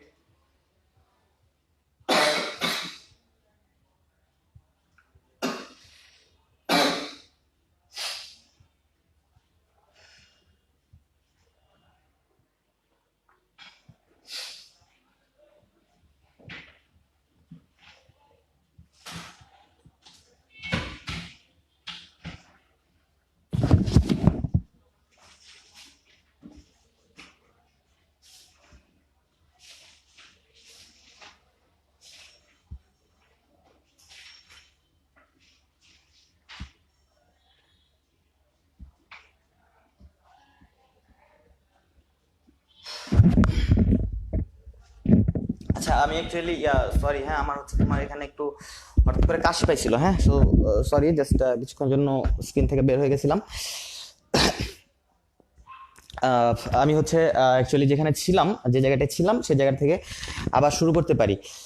তোমার ই ইনজিক্যাল টু হচ্ছে এল ডিআই বাই ডিটি। যখন হচ্ছে আমি তড়িৎ দ্বারা চুম্বক করব, এখানে তড়িৎ চুম্বক আবেশ তৈরি করব, দেখো আই আই কিন্তু অ্যাকচুয়ালি তড়িৎ প্রবাহটাই বোঝায়। আর চুম্বক দ্বারা আমি যদি এখানে তড়িৎ চুম্বক আবেশটা তৈরি করি, কিংবা হচ্ছে আবিষ্ট ভোল্টেজটা তৈরি করি, তাহলে এটা হয়ে যাবে N D phi by DT. এখানে তোমার এই ডি ফাই আমি একটু আগেই পরে আসছি, ফাই মানে হচ্ছে তোমার চুম্বক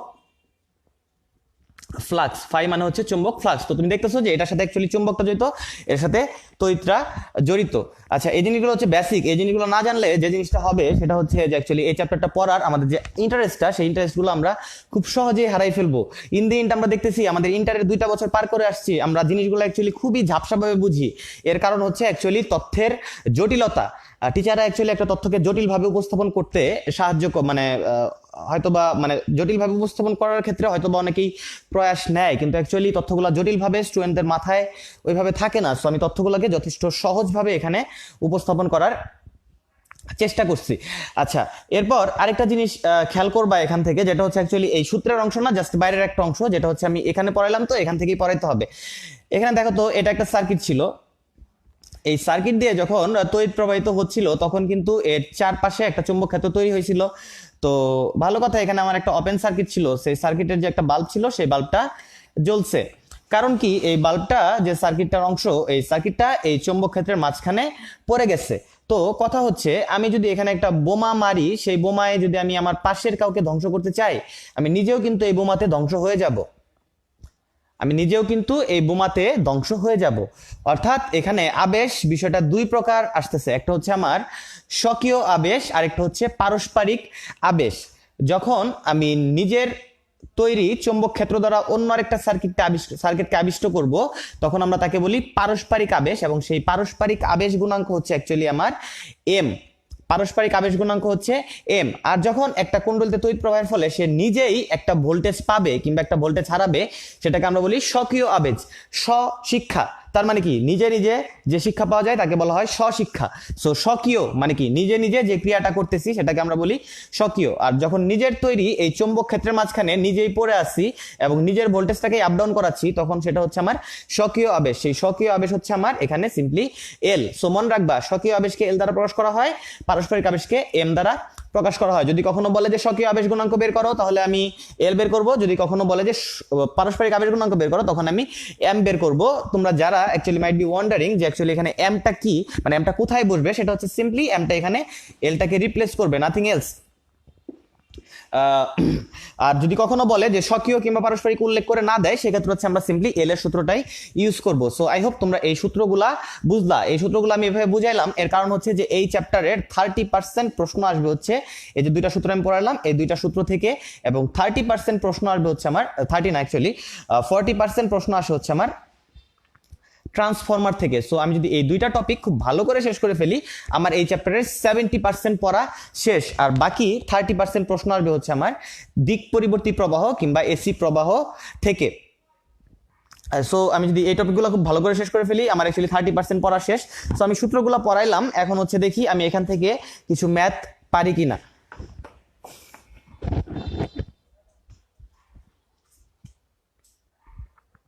ইন দি মিন টাইম আমি অ্যাকচুয়ালি তোমাদের কমেন্টগুলা খেয়াল করি।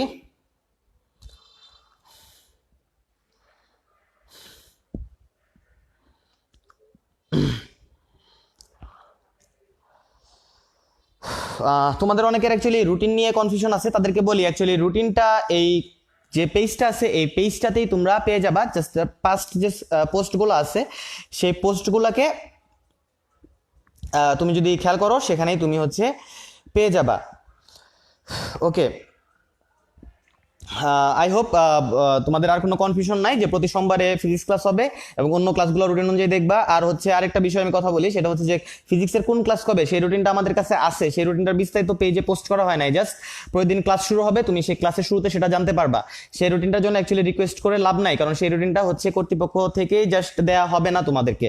সো আমি as far age I know যে প্রথম যে ক্লাস দুইটা ছিল, সেই ক্লাস দুইটাতে আমরা হচ্ছে চলতরিৎ পড়ছি, মানে খুব সম্ভবত আর কি আমার যতটুকু খেয়াল আছে যে আমরা চলতরিতের দুইটা ক্লাস নিচ্ছি এবং অন্য আরেকটা চ্যাপ্টারের আরেকটা ক্লাস নিচ্ছি, সেই চ্যাপ্টারটার নাম আমার খেয়াল নাই। এবং আজকে চতুর্থ ক্লাস, আজকে হচ্ছে আমরা তড়িৎ প্রবাহের চৌম্বক ক্রিয়া এবং তড়িৎ চুম্বক আবেশ ও দিক পরিবর্তী প্রবাহ, এই দুইটা চ্যাপ্টার পড়তেছি। অন্য ক্লাসগুলা হচ্ছে জাস্ট ডে বাই ডে তুমি হচ্ছে ক্লাসের টাইমে থাকবা, সো হচ্ছে তুমি তখন জানতে পারবা যে কোন টপিকের উপর ক্লাস হবে। আচ্ছা, তো যাই হোক, আমরা হচ্ছে আমাদের এই সূত্রগুলা দিয়ে ম্যাথে চলে যাই।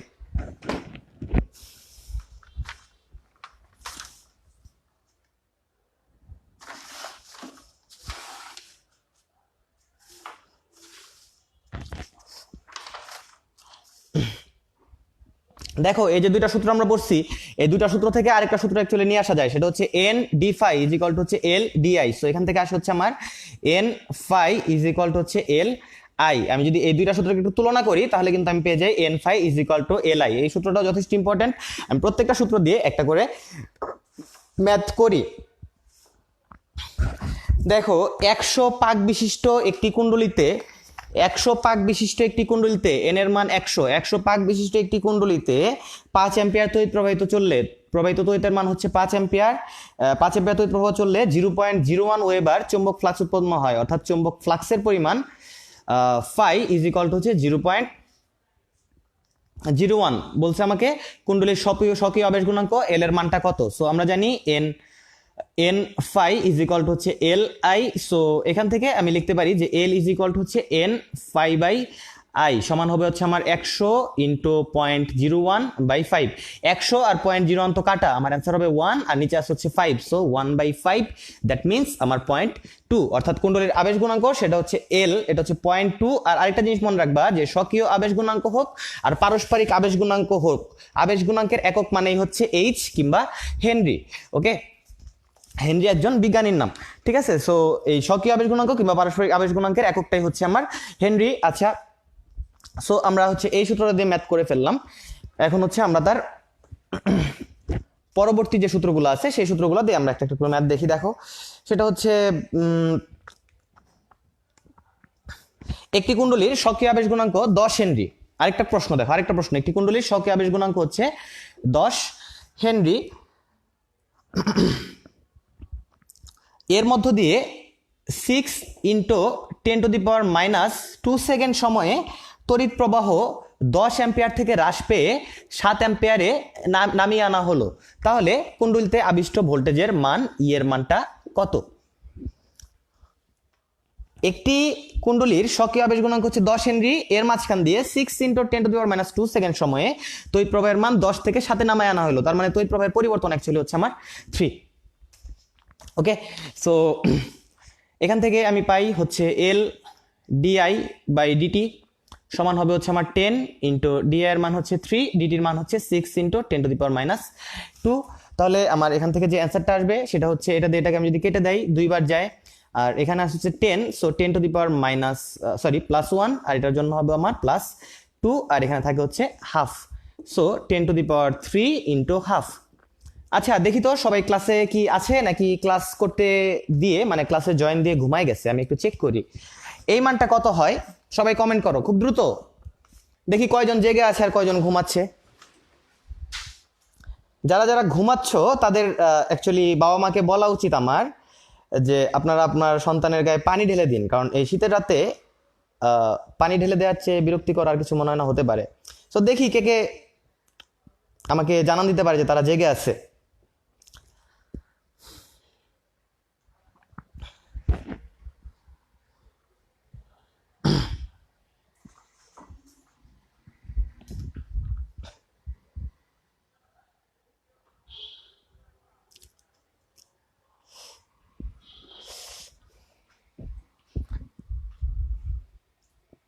আচ্ছা, তো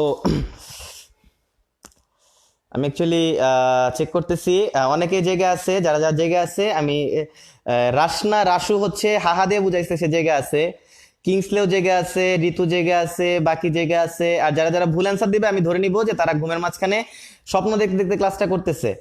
ঝুমা জেগে আছে, ইয়াসির জেগে আছে, সাকিব জেগে আছে, গুড। বিএম সজল, জেবা, সুমাইয়া, আরিফিন, সোনিয়া, জীবন নাহার, কুমার জয় মন্ডল, ওয়াহিদ, আরিফুল, রাকিব হাওলাদার, তানজিলা ইসলাম, কানিজ ফাতেমা, বিএম সজল, মুনিরা মায়া, সুমাইয়া, আরিফিন সহ অনেকেই জেগে আছে। গ্রেট। তিনা ভুইয়ান, মনিকা মুন্নি কেবল ঘুম থেকে উঠলো, সো সে ঘুম থেকে উঠে দেখছে যে এখানে সবাই 500 লিখতেছে, সেও 500 লিখে ফেলছে। আচ্ছা, তো যাই হোক, যারা যারা অ্যান্সার করছো সবাইকে কনগ্রাচুলেশনস জেগে থাকার জন্য। আমার অ্যান্সার হবে অ্যাকচুয়ালি 500। তো এরপর আমি হচ্ছে তার পরবর্তী আরেকটা সূত্র আছে, সেই সূত্র দিয়ে ম্যাথ করি। দেখো, ই ইজ ইকুয়াল টু হচ্ছে N D phi by DT. এটা দিয়ে আমি একটু ব্যতিক্রম ধর্মী একটা ম্যাথ করি। দেখো, একদমই ব্যতিক্রম ধর্মী একটা ম্যাথ করব। সেই কোশ্চেনটা হচ্ছে ঢাকা ইউনিভার্সিটির প্রশ্ন। যে কোনো সময় টি তে একটি কুণ্ডলীর সাথে চৌম্বক ফ্লাক্স, যে কোনো সময় টি তে একটি কুণ্ডলীর সাথে চৌম্বক flux phi is equal to হচ্ছে 5t³ -100t প্লাস 300। যে কোনো সময় একটি টিতে একটি কুণ্ডলীর সঙ্গে যে চৌম্বক ফ্লাক্স ফাই সেটার মান হচ্ছে 5t³ -100t প্লাস 300। তারা আমাকে বলছে যে টি ইজ ইকুয়াল টু যখন 2 সেকেন্ড, তখন আবিষ্ট তড়িৎচালক বল ই এর মানটা কত? আবিষ্ট তড়িৎচালক বল ই এর মানটা কত? সো অ্যান্সারটা হবে অ্যাকচুয়ালি আমার ই ইজ ইকুয়াল টু হচ্ছে N D phi by DT. আমি পড়ে গেলাম একটু বিপদে, কারণ তারা আমাকে যে ডাটাগুলো দিছে সেই ডাটায় কোথায় কিন্তু কুণ্ডলীর পাক সংখ্যা উল্লেখ করা নাই। কিন্তু পাশাপাশি আমাদের যেটা আসার কথা সেটা হচ্ছে যে যখন একটা কুণ্ডলীর পাক সংখ্যা উল্লেখ করবে না তখন কিন্তু অ্যাকচুয়ালি আমরা ধরে নিব যে পাক সংখ্যাটার মান হচ্ছে 1। সো এখানে আমার পাক সংখ্যার মান হচ্ছে 1 D phi by D T. So D D T ফাইয়ের মান দেয়া আছে 5t cube minus 100t plus 300। So এখান থেকে আমি লিখতে পারি, যদি আমি এটাকে ডিফারেন্সিয়েশন করি, 15t স্কোয়ার মাইনাস 100।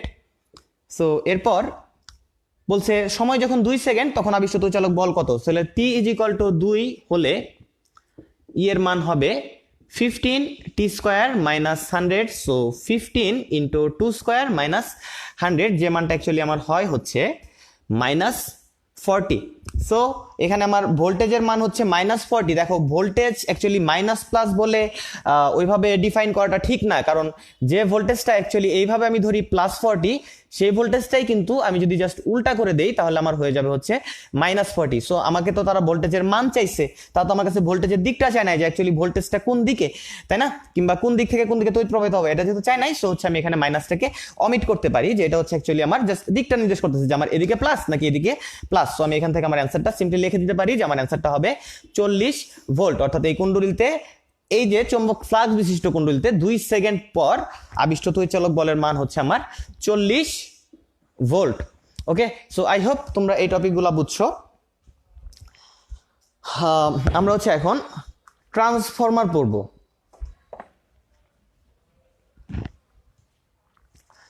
ট্রান্সফরমারের কাজ কি অ্যাকচুয়ালি? ট্রান্সফরমারের যেটা কাজ সেটা হচ্ছে আমাদেরকে ভয় দেখানো। দেখো আমরা কিন্তু বৃষ্টির দিনে খুবই ভয় পাই যখন আমরা দেখি যে রাস্তার যে খুঁটিগুলো আছে সেই খুঁটির উপরে ধাম করে ব্রাস্ট হচ্ছে, তাই না, ড্রামের মতো থাকে রাস্তার খুঁটির উপরে। সো সেগুলোকে আমরা বলি অ্যাকচুয়ালি ট্রান্সফরমার। সো আমাদের হয়তো বা কৌতূহলী মনে একটা প্রশ্ন জাগতেই পারে যে এই এত ভারী ড্রামগুলাকে এই যে খুঁটির উপরে উঠানো হয়, একটা বৈদ্যুতিক খুঁটির উপরে উঠায় আবার ঝুলায় রাখা হয় সারা জীবন, অ্যাকচুয়ালি কেন এই কাজটা করা হয়? সো এর অ্যান্সারটা হচ্ছে যে আমাদের রাস্তাঘাটে যে তারটা আছে সেই তারের ভোল্টেজটা অ্যাকচুয়ালি অনেক বেশি, 25,000 ভোল্ট।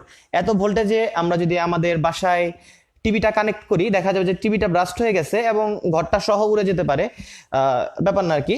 বাট আমি যেটাই বলছি যে অ্যাকচুয়ালি এই 25,000 ভোল্টকে আমি যদি আমার বাসা বাড়িতে কানেক্ট করি তাহলে অ্যাকচুয়ালি খুব ভয়াবহ একটা সিচুয়েশন তৈরি হবে। সো সেই ভয়াবহ সিচুয়েশনটা এড়াইতে এই ট্রান্সফরমার ইউজ করা হয়। এটা 25,000 ভোল্টকে আমাদের বাসা বাড়ির জন্য উপযুক্ত 220 ভোল্টে কনভার্ট করে দেয়। আবার ধরো একটা কারখানা আছে, সেই কারখানায় অ্যাকচুয়ালি অনেক বেশি পরিমাণে ভোল্টেজ দরকার। সো তখন তোমার ধরো হচ্ছে 400 ভোল্ট দরকার।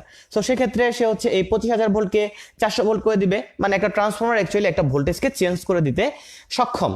সো একটা ট্রান্সফরমারের কাজ হচ্ছে ভোল্টেজটাকে চেঞ্জ করে দেয়। সে আইদার উঁচু ভোল্টেজকে নিচু ভোল্টেজে করে দিবে অথবা একটা নিচু ভোল্টেজকে সে উঁচু ভোল্টেজে করে দিবে। সো যে ট্রান্সফরমারটা অ্যাকচুয়ালি অনেক উঁচু একটা ভোল্টেজকে নিচু ভোল্টেজে করে দেয় সেটাকে আমরা বলি হচ্ছে স্টেপ ডাউন ট্রান্সফরমার। এবং যে ট্রান্সফরমারটা একটা নিচু ভোল্টেজকে উঁচু ভোল্টেজ করে, যেমন ধরো আমার এই তারে 220 ভোল্ট লাইন আছে, আমি এটাকে ধরো আমার 500 ভোল্ট করতে হবে। সো সেক্ষেত্রে আমার একটা স্টেপ আপ ট্রান্সফরমার ইউজ করতে হবে, স্টেপ আপ ট্রান্সফরমার, যেটা হচ্ছে নিচু ভোল্টেজকে উঁচু ভোল্টেজে রূপান্তর করবে। সো ট্রান্সফরমার অ্যাকচুয়ালি দুই প্রকার, একটা হচ্ছে স্টেপ ডাউন এবং আরেকটা হচ্ছে স্টেপ আপ। একটা হচ্ছে অবরোহী এবং আরেকটা হচ্ছে আরোহী। স্টেপ আপটা হচ্ছে আরোহী এবং স্টেপ ডাউনটা হচ্ছে অবরোহী। সো এই হচ্ছে একটা ট্রান্সফরমারের মেইনলি মৌলিক আলোচনা। এখান থেকে আরেকটা তথ্য মনে রাখতে হবে যেটা অ্যাকচুয়ালি ভর্তি পরীক্ষার জন্য খুব ইম্পর্টেন্ট, সেটা হচ্ছে যে একটা ট্রান্সফরমার হ্যাঁ ভোল্টেজটাকে চেঞ্জ করে, ভালো কথা, ভোল্টেজটাকে সে চেঞ্জ করলো, তড়িৎ প্রবাহকেও সে চেঞ্জ করে, সে পাক সংখ্যাকেও চেঞ্জ করে, কিন্তু সে যে জিনিসটা চেঞ্জ করতে পারে না সেটা হচ্ছে ক্ষমতা পিটাকে চেঞ্জ করতে পারে না। একটা ট্রান্সফরমার যতটুকু ক্ষমতা ইনপুট নেয় ততটুকু ক্ষমতা আউটপুট দেয়। তো এখান থেকে আমি তোমাকে ঢাকা ভার্সিটির একটা প্রশ্ন বলি। যে হচ্ছে একটি ট্রান্সফরমারের ক্ষমতা 6 ওয়াট, একটি ট্রান্সফরমারের ক্ষমতা 6 ওয়াট, এর পাক সংখ্যা যদি আমি দ্বিগুণ করে ফেলি তাহলে এর ক্ষমতা কত হবে। সো মনে হতে পারে আমার কাছে যে অ্যাকচুয়ালি যেহেতু পাক সংখ্যা দ্বিগুণ করছি তাহলে হয়তোবা ক্ষমতাটা হয়তোবা চেঞ্জ হয়েছে, হয়তোবা দ্বিগুণ হয়েছে কিংবা অর্ধেক হয়েছে কিংবা 4 গুণ হয়েছে কিংবা 4 ভাগের 1 ভাগ হয়েছে, এমন একটা তথ্য মাথায় আসতে পারে। কিন্তু যদি আমরা খুব ভালো করে মনে রাখি যে আসলে একটা ট্রান্সফরমার তার পাক সংখ্যা আমি যাই করি না কেন, তার ভোল্টেজটা আমি যাই করি না কেন, সে অ্যাকচুয়ালি কখনো ক্ষমতাটাকে চেঞ্জ করবে না। তাহলে কিন্তু আমরা বুঝতেছি যে এই কোশ্চেনটা যেটা ছিল যে একটি ট্রান্সফরমার 6 ওয়াটের ছিল, তাহলে সে যে আউটপুটে ক্ষমতাটা দিবে সেটাও হবে আমার 6 ওয়াটই। অর্থাৎ একটা ট্রান্সফরমার কখনো ক্ষমতাকে চেঞ্জ করতে পারে না, সে ভোল্টেজ, তড়িৎ প্রবাহ এবং পাক সংখ্যা এদেরকে চেঞ্জ করে দেয়। সে কিভাবে চেঞ্জ করে সেটা যদি আমি কি বুঝতে হয় তাহলে এই জিনিসটাকে আমার একটু জুম করে আঁকতে হবে। এটাকে আমি জুম করে আঁকি, দেখো এটা হচ্ছে আমার সেই ট্রান্সফরমারটা। এই ট্রান্সফরমারের আমার দুইটা সাইড আছে, একটা হচ্ছে যেখানে অ্যাকচুয়ালি রাস্তার কারেন্টটা আসলো, রাস্তার কারেন্টটা যেখানে আসলো, আর এটা হচ্ছে আমার বাসার কারেন্টটা যেদিক দিয়ে বের হয়ে গেল। রাস্তার কারেন্টটা যেখানে আসলো সেখান থেকে তো আমার কারেন্ট ইনকামিং, সো এটা যেখানে কারেন্টটা ইনকামিং সেই জায়গাটাকে আমি বলি হচ্ছে আমার primary side, primary side. So একে আমি পি দ্বারা প্রকাশ করি। এই প্রাইমারি সাইডের যে তড়িৎচালক বল সেটা হচ্ছে আমার ইপি, প্রাইমারি সাইডের যে তড়িৎ প্রবাহ সেটা হচ্ছে আইপি, এবং প্রাইমারি সাইডে এখানে দেখো এখানে এভাবে পাক করা থাকে, তাহলে এটা হচ্ছে আমার এনপি, এই পাক সংখ্যাটা হচ্ছে আমার এনপি। আবার তুমি খেয়াল করে দেখো যে এখান থেকে আমার কারেন্টটা আউটগোয়িং, যেদিক দিয়ে কারেন্টটা বের হয়ে যাচ্ছে সেটা হচ্ছে আমার সেকেন্ডারি সাইড।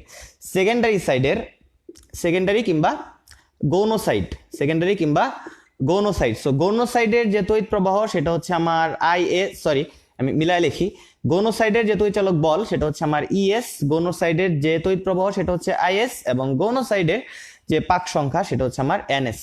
এদের মাঝখানে খুব সুন্দর একটা সম্পর্ক বিদ্যমান, এই যে এ এবং এ, এরা দুজন দুই সাইডে থাকলেও অ্যাকচুয়ালি পাড়া প্রতিবেশীর মতো সম্পর্ক না যে দুই সাইড সারাদিন ঝগড়া লেগে আছে, এখানে খুব সুন্দর একটা সম্পর্ক আছে। সেই সম্পর্কটা হচ্ছে এমন, ই এবং এন পরস্পরের সমানুপাতিক এবং আই হচ্ছে এদের ব্যস্তানুপাতিক, অর্থাৎ তড়িৎচালক বল কিংবা ভোল্টেজ এবং পাক সংখ্যা পরস্পরের সমানুপাতিক এবং তড়িৎ প্রবাহ হচ্ছে এদের ব্যস্তানুপাতিক। সো এখান থেকে আমি কিন্তু সূত্রটা বিল্ড করে ফেলতেই পারি যে EP by ES is equal to NP by NS is equal to হচ্ছে আইএস বাই আইপি। সো এখন যদি আমরা এই ডাটাগুলা মানে কোন রাশিটা দ্বারা কি বোঝায়, যেমন এনএস দ্বারা বোঝায় হচ্ছে গৌণ কুণ্ডলীর অর্থাৎ সেকেন্ডারি কুণ্ডলীর পাক সংখ্যা, আইপি দ্বারা বোঝায় হচ্ছে প্রাইমারি কিংবা মুখ্য কুণ্ডলীর তড়িৎ প্রবাহ। এই রাশিগুলোকে আমরা যদি ভালো করে আইডেন্টিফাই করতে পারি তাহলে এখান থেকে আমরা যে কোনো ম্যাথই মোটামুটি ভাবে পেরে যাব। তো আমরা এখান থেকে একটা ম্যাথ করি, তোমার একটি ট্রান্সফরমারের মুখ্য কুণ্ডলীর পাক সংখ্যা এন পি 50 এবং মুখ্য কুণ্ডলীর ভোল্টেজ ই পি হচ্ছে 200। তারপর বলছে আমাকে যে এর গৌণ কুণ্ডলীর পাক সংখ্যা 100 হলে গৌণ কুণ্ডলীর ভোল্টেজের মান কত। এটা অ্যাকচুয়ালি আমি মুখেই বলে দিতে পারি, 400 হবে অ্যান্সার। কিভাবে বললাম সেটা পরে দেখাচ্ছি, আগে ম্যাথটা করি। E P by ES is equal to হচ্ছে N P by N S. So এখান থেকে আমি পাই ইএস ইজ ইকুয়াল টু হচ্ছে আমার ইপি এনএস বাই এনপি। ইপির যে মানটা আছে সেটা হচ্ছে 200, এনএস এর যে মান আছে সেটা হচ্ছে 100 এবং এনপির যে মান আছে সেটা হচ্ছে 50। আমি যদি ভাগ করি আমার অ্যান্সারটা হবে 400, আর এখানে যদি আমি ই বের করতেছি আমার অ্যান্সারটা হবে আমার ভি দ্বারা। সো খুব সহজে অ্যাকচুয়ালি ম্যাথগুলো করা যায়। তো যারা যারা অ্যাকচুয়ালি ভাবতেছো যে এটা আমি কিভাবে ফার্স্টে বললাম 400, তারা একটু খেয়াল করে দেখো, আমি অ্যাকচুয়ালি এই সম্পর্কটা ধরে নিচ্ছি, এই যে এখানে যে সম্পর্কটা ছিল এই সম্পর্কটা ধরে নিচ্ছি। ই এবং এন এরা পরস্পরের কি সমানুপাতিক, এরা হচ্ছে পরস্পরের সমানুপাতিক। তাহলে আমার যদি এনটা দ্বিগুণ হয়ে যায় এটাও দ্বিগুণ হয়ে যাওয়া উচিত, এনটা যদি 4 গুণ হয়ে যায় তাহলে আমার এটাও 4 গুণ হয়ে যাওয়া উচিত। সো আমি দেখতেছি প্রাইমারি কুণ্ডলী থেকে আমি যখন সেকেন্ডারি কুণ্ডলীতে গেছি তখন আমার পাক সংখ্যা 50 থেকে 100, তার মানে দ্বিগুণ হয়ে গেছে। তাহলে আমার তো ভোল্টেজটাও যখন প্রাইমারি থেকে সেকেন্ডারিতে যাব তখন সেটা দ্বিগুণ হয়ে যাবে। সো এখানে আমার ভোল্টেজ হচ্ছে 200, তাহলে এখানে ভোল্টেজ হয়ে যাবে 400। সো এই হচ্ছে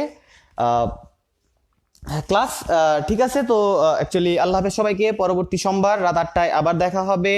আমি তরিকুল ইসলাম তোমাদের সামনে অন্য একটা চ্যাপ্টার নিয়ে আসবো ফিজিক্সের, এবং সেটা খুব ভালোভাবে ডিসকাস করে শেষ করব।